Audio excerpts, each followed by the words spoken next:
जय श्री कृष्णा। आज बहुत अच्छी बात है। सुंदरकांड का एक प्रसंग है बहुत अच्छा। सोचते हैं ना सब, मैं ना होता तो कैसे होता, मैं ना होता तो बहुत अच्छा होता। सारी रचना भगवान ने पहले ही कर रखी है। कैसे? ध्यान से सुनिएगा। ये आपकी ये आर्ट ऑफ लिविंग है। पूरा सुंदरकांड आर्ट ऑफ लिविंग है। रामायण हो, भागवत गीता हो, पूरी आर्ट ऑफ लिविंग है। कैसे है?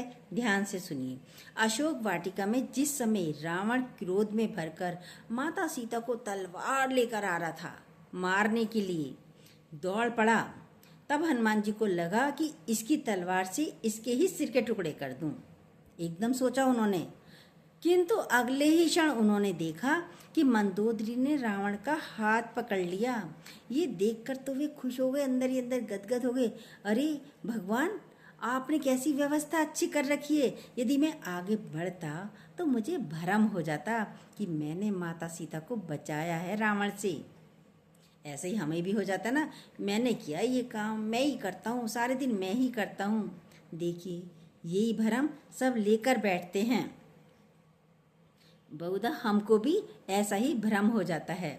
मैं ना होता तो क्या होता, मैं ना बचाता तो कैसे होता, मैं ना पढ़ाती तो कैसे पढ़ता, मैं खाना नहीं बनाती तो कैसे खाते, भूखे मर जाते।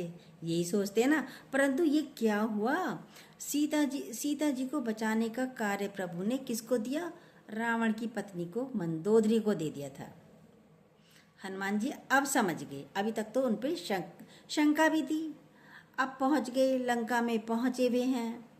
बोला माता का पता लगाना है। माता का तो पता लग गया, अब क्या करना है मुझे पता ही नहीं। उन्होंने कुछ बताया ही नहीं, प्रभु ने, किसी ने भी नहीं बताया करना क्या है मुझे। माता को लेके जाना है, पता लगाने का तो बोला था, अब मुझे क्या करना है ये सब कुछ नहीं पता। वो तो बैठे हुए थे, पेड़ पे बैठे हुए हनुमान जी। इतनी देर में क्या होता है, तृष्टा आती है वहां पे। सोचते हैं रावण की पत्नी को ही सौंप दिया था इन्होंने। तब हनुमान जी समझ गए कि प्रभु जिससे जो कार्य लेना चाहते हैं वह उसी से ले लेते हैं। आगे चलकर क्या हुआ, जब तृष्टा ने कहा कि लंका में बंदर आया है, अब हनुमान जी तो ऊपर बैठे हुए हैं पेड़ पर। अब उन्हें ये नहीं पता मुझे करना क्या है। अब तृष्टा बता रही है अपने सपने का हाल माता सीता को कि एक लंका में बंदर आया हुआ है और वह लंका को जलाएगा।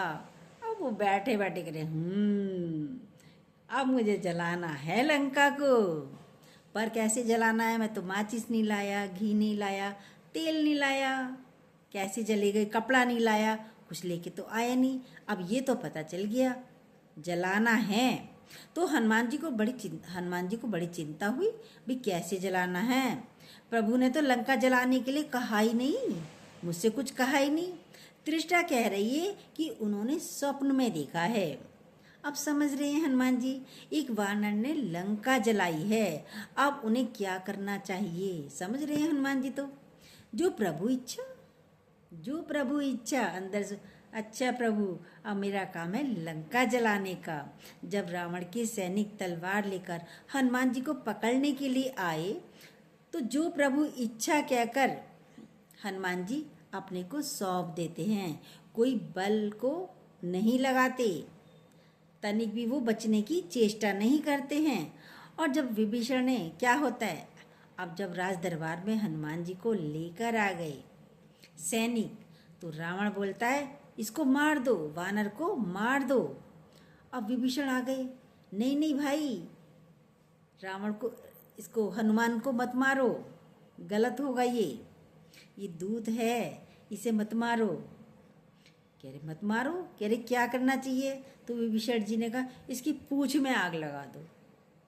देखो, ना तेल लाना पड़ा, ना कपड़ा लाना पड़ा, कुछ व्यवस्था करनी पड़ी, ना माचिस लानी पड़ी, सारी व्यवस्था भगवान कैसे कर देते हैं।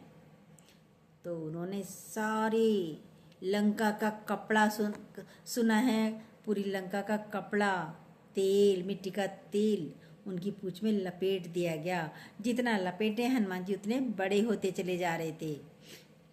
विभीषण ने कहा ये दूत है, दूत को मारना अनीति है। तो हनुमान जी समझ गए मुझे बचाने के लिए प्रभु ने विभीषण को भेज दिया है। बड़े आश्चर्य की बात है। रावण ने कहा अब रावण ने क्या कहा, अब इसकी पूंछ में आग लगा दी जाए। फिर ये पूंछ में आग लगाओ, कपड़ा लपेट दिया गया, पूंछ में आग लगाई जाए। तो हनुमान जी सोचने लगे कि लंका वाली तृष्णा की बात तो सच है, वरना लंका को जलाने के लिए मैं कहाँ से घी लाता। इतनी दूर से लंका से तो वहां से तो अपने को ही लाना मुश्किल होता है। पूरा समुद्र पार किया, मैं कहाँ से घी लाता, कहाँ से तेल लाता। सारी व्यवस्था भगवान ने स्वयं कर दी। हमारे जीवन में भी हर व्यवस्था भगवान खुद ही करते हैं।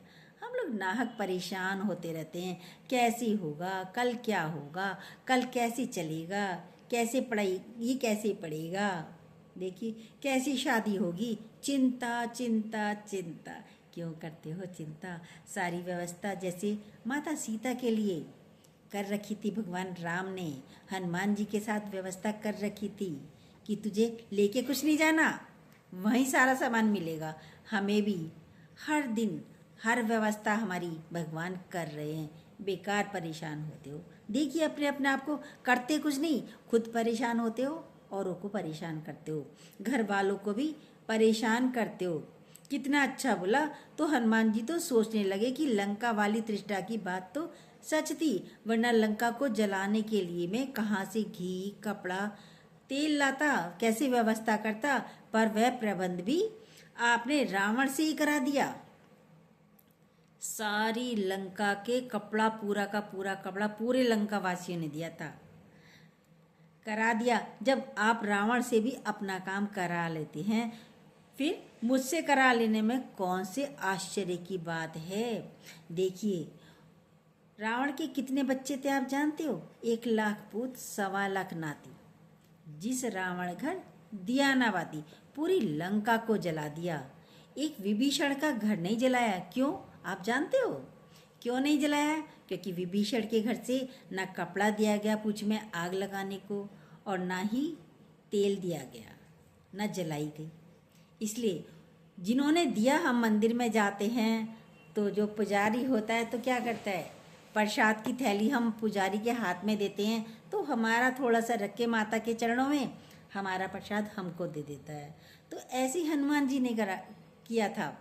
जिन्होंने कपड़ा दिया, तेल दिया, उन्हीं के घर में वो प्रसाद भी पहुँचा दिया, उनके घर जला दिए। विभीषण के घर से कोई कपड़ा नहीं आया, कोई तेल नहीं आया, तो उसके घर को नहीं जलाया। देखिए जो भी हमें कुछ मिल रहा है वो प्रसाद स्वरूप मिल रहा है। आप क्या प्रसाद बांट रहे हो? देखिए अपने आप को। द्वेष, द्वेत, निंदा, चुगली, बुराई क्या बांट रहे हो, या मीठा बांट रहे हो? देखिए अपने आप को देखिए। आपके ही कर्म आप तक लौट कर आते हैं, कुछ और नहीं आता है। कितना अच्छा बोला।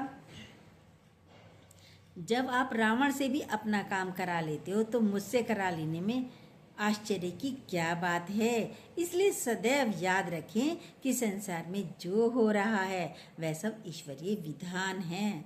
हम और आप तो केवल निमित्त मात्र हैं। इसलिए कभी भी ये भ्रम न पालें कि मैं ना होता तो कैसे होता, मैं नहीं रहूँ ना, फिर देखता हूँ कैसे चलेगी तुम्हारी गाड़ी घर की। यही कहते हैं ना, ये भ्रम नहीं पालिए। मैं ना होता तो क्या होता, ना मैं श्रेष्ठ हूँ ना ही मैं खास हूँ, मैं तो बस छोटा सा राम का दास हूँ। ऐसे रहिए, तभी जीवन बहुत अच्छा चलेगा। आप करने वाले नहीं हो, सब कहानी बन गई, अब कुछ बनना नहीं। देखते चलो, नाटक है, रंगमंच है, सब कुछ नक्शा बन चुका है, बिल्डिंग तैयार हो गई है। कौन रहना है उसको पता है, हमें नहीं पता। ऐसे रहिए, खुश रहिए, मुस्कुराते रहिए, शांत रहिए।